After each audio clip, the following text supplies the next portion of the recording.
자, 그러면 첫 번째 문제부터 한번 차분히 살펴보도록 합시다. 육모에 대한 점검과 육모에 대한 대비 이런 것들을 완벽하게 마무리한 친구들은 1번으로부터 또 한번 느끼는 바가 많았을 거라고 아까도 말씀을 드렸었는데, 자, 첫 번째 문제 세트야. 독서 이론 파트는 기본적으로 나머지 3개의 영역에 대비해서 문제의 난이도가 막 엄청나게 어려운 것까지는 아니다라는 거 여러분들도 공통적으로 느끼고 있을 겁니다. 차분하고 침착하게 약간 독서의 스타트를 끊어주는 느낌으로 뇌를 풀어주는 그런 느낌으로 차분하게 점검만 잘해주셨으면 좋겠고, 일단 1번부터 당연히 하던 건 똑같이 합시다. 문제를 먼저 보고 예측 작업하는 거, 그리고 그 예측 작업을 통해서 어떤 일들을 점검해야 되는가 한번 점검을 해볼게요. 1번 윗글에 대한 이해. 우리는 지금 지문을 안 보는 거라고 생각하자. 1번을 딱 봤더니 글을 읽을 때 눈동자의 움직임, 눈동자 움직임, 눈동자 움직임. 지금 봐봐. 글을 읽는 것과 눈동자의 움직임에 관련된 그 상관되는 얘기를 하려고 하는 지문이겠구나라는 예측이 됐지. 그 정도 판단까지 5초면 되는 거 아니야? 근데 그 5초의 자그마한 일이 무슨 일을 만들어준다? 안정감을 준다. 내 예상과 맞아떨어지는 일이 벌어지면 마음이 편해지거든. 선생님 누차 말씀드렸어, 그지? 그래서 눈동자의 움직임과 관련된 그 글읽기와 관련된 지문이 나왔겠구나 예상하는 것만으로도 충분합니다. 이런 단어가 나왔다는 것만 챙겨주시고요. 참고로 적절한 거 하나 찾는 문제이기 때문에 하나만 걸려라 하면서 읽어도 괜찮겠지. 참고로 이런 문제를 풀 때는 어떻게 하는 것도 방법이다. 한 문단씩 체크하며 점검하고 넘어가기 라고 했었죠.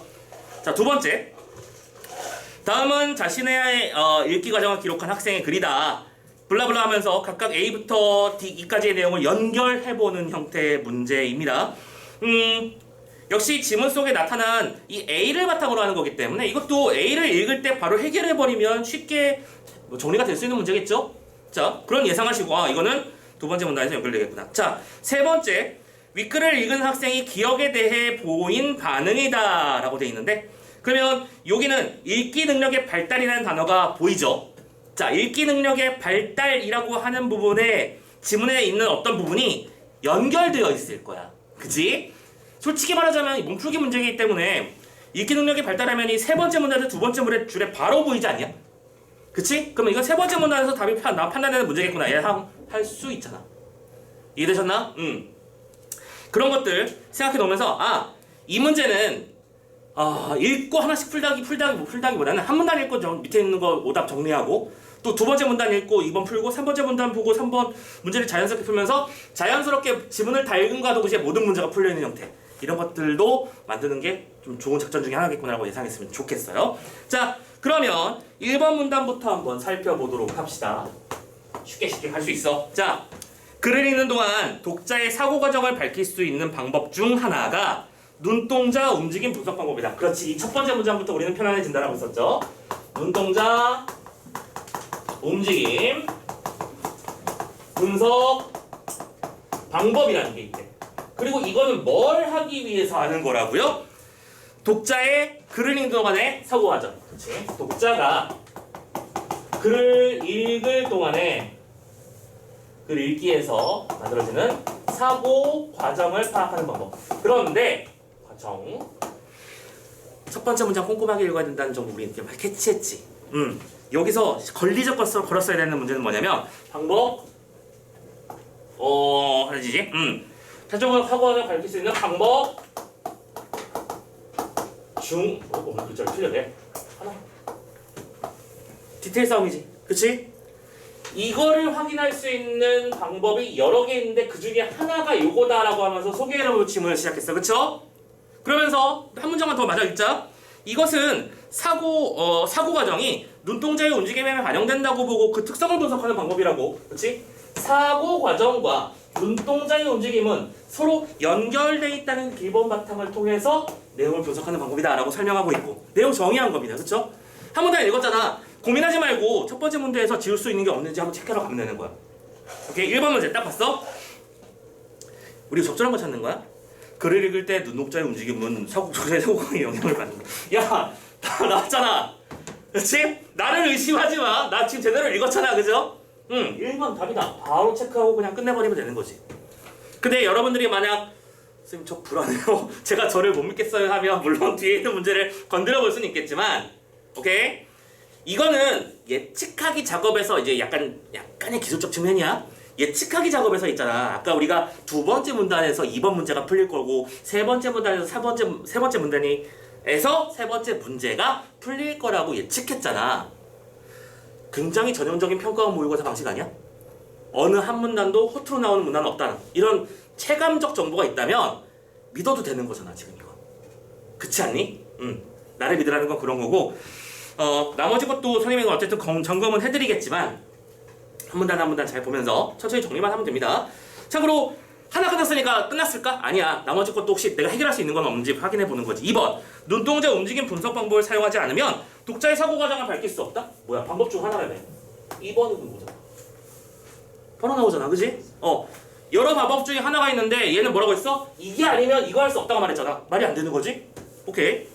3번. 글의 어려움 정도 이거 모르고 4번 친속 모르고 5번 이거 모르겠다. 그치? 그래서 넘어가. 됐어. 자 그리고 참고로 이런 식으로 1, 2번을 잡아놓고 3, 4, 5번을 또 다 잘못 훑었잖아. 그거 과정에서도 나머지 지문에서 나올 단어들이 연결되는 거지. 하지만 너무 크게 힘주진 마세요. 왜냐면 우린 적절한 거 찾는 거기 때문에 이 정도 때문에 낚이는 것도 더 위험해. 그건 조심하시고. 자 아무튼 이제 두 번째 문단을 읽을 거야. 근데 옆에 쓰자. 두 번째 문단은 뭐? A라고 묶여있는 영역.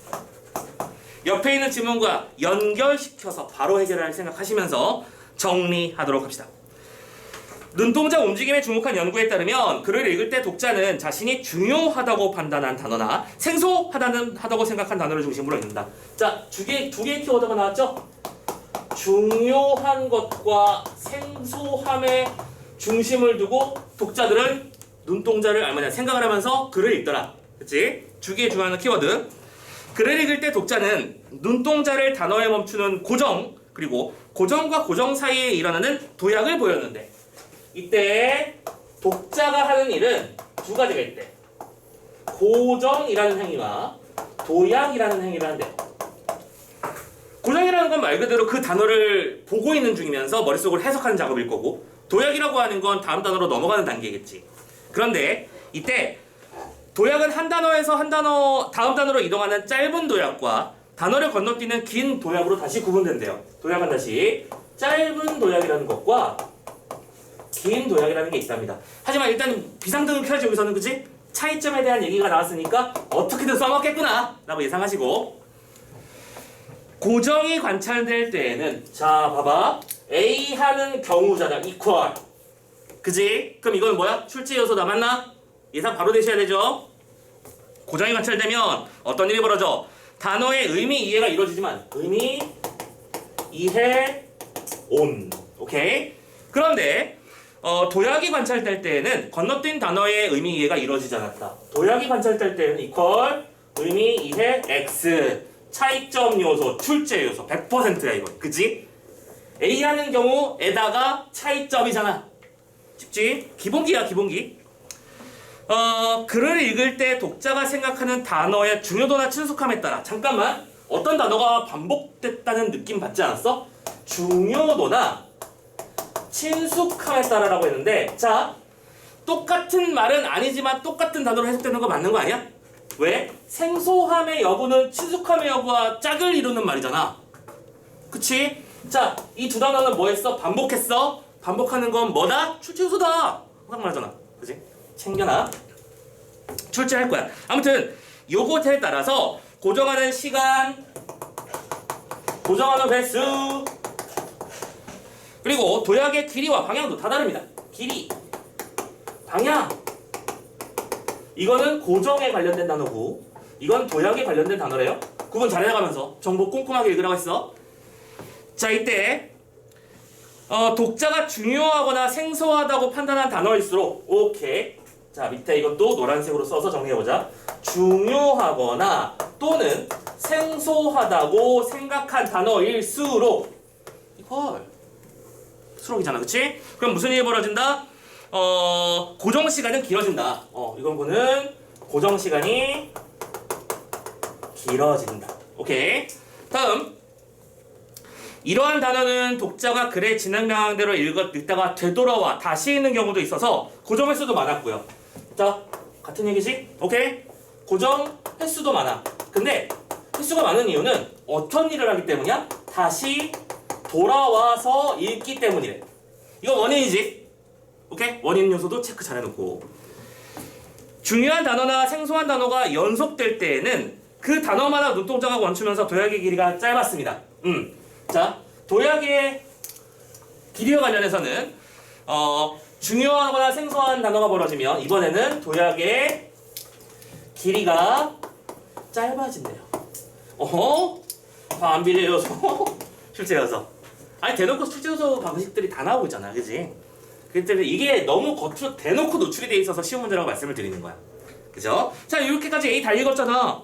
그러면 바로 옆에 있는 2번 해결을 버려. 그지? 자, 2번 해결하러 가자. 학생이 자신의 읽기 과정을 기록한 글이야. 분석해 봅시다. 자, 독서의 새로운 공간이라는 글을 읽었대요. 독서했습니다. 우선 글 전체에서 중요하다고 생각하는 단어만 확인하는 읽기를 했대요. 1번 A 연결시키자. 중요하다고 생각하는 단어에서는 어디 갔어? 중요하다고 생각하는 단어에서는 고정이 일어났다. 중요해서는 고정이 일어난다. 맞잖아. 그치? 두 번째, 이를 통해 도서관에 대한 내용이라는 것을 확인하고 글의 진행 방향에 따라 읽어놨다. 진행 방향입니다. 자, 2번 읽어보자. 도약이 진행되는 동안에는 건너뛴 단어의 의미 이해가 이루어지지 않았을 것이다. 도약이 됐으면 의미는 이루어지지 않는다며. 2번 요소잖아. 그치? 1번 요소, 2번 요소 쭉쭉 나옵니다. 계속. 장서의 의미가 뭔지를 몰라서 알 수 없어서 앞에 읽었던 부분으로 돌아가서 다시 읽었대요. 자, 돌아가서 다시 읽기면은 요거네, 그지? 요거겠네? 일단 보자. 3번. 글이 진행되는 방향과 반대 방향의 도약이라 할 수 있다. 그래서 다시 돌아간다고 했던 것을 반대 방향의 도약이라고 표현한 거죠. 됐나요? 오케이. 아까 말씀드렸습니다. 이 두 가지는 다시 돌아가서 하는 경우니까 반대 방향으로라는 말과 연결시켜서 이해하면 아무 문제 없음. 다음. 그래서 어떤 의미인지 파악했고요. 이후 도서관의 등장과 역할 변화가 글의 주제라는 것을 파악했고 D. 그와 관련된 단어들에 집중하며 읽었대요. 집중했답니다. 자, D 읽어볼까요? 4번. 글의 주제와 관련이 없는 단어들을 읽을 때보다 고정 시간이 짧고 횟수가 적었을 거래. 잠깐만, 지금 이 친구가 뭐 했대요? 집중했답니다. 집중하다는 얘기는 중요한 단어이며 생소한 단어지. 연결돼?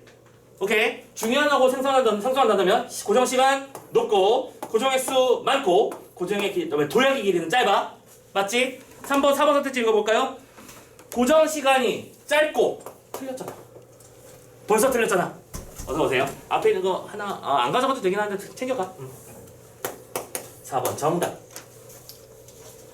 오케이. 자, 요거 챙겨 놓으시고 마지막 5번. 대신하여와 달리 파피루스와 양피지처럼 생소한 단어는 하나씩 확인하면 읽었다. 이번엔 생소 키워드 나왔습니다. 그죠? 그래서 이 녀석은 어떻게 했대요?